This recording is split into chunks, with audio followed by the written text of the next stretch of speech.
তুলসী মন্দির থেকে পাতা তুলবেন, পাতা কিন্তু রাধার হাতে দেবেন, কৃষ্ণের পায়ে দেবেন। আচ্ছা, কৃষ্ণের পায়ে কটা তুলসী পাতা দেবেন কারো জানা আছে? আজকে জানতে হবে কিন্তু আপনাদের।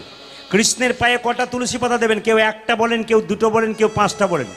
কিন্তু আপনাদের সব ধারণা না, সব ধারণা ভেঙে দেবো আজকে।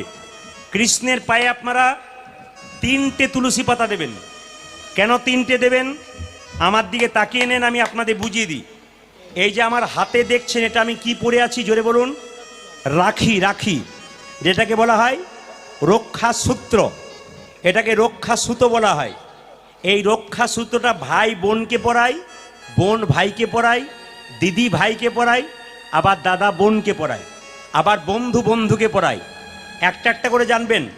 এই যে রাখি বন্ধন উৎসব, আমি তখন ছিলাম আলিপুরদুয়ার, মানে কোচবিহার আলিপুরদুয়ার, কত দূর বুঝতে পারছেন তো? ওখানকার ছেলে মেয়েরা আমার হাতে রাখি বেঁধে দিয়েছে।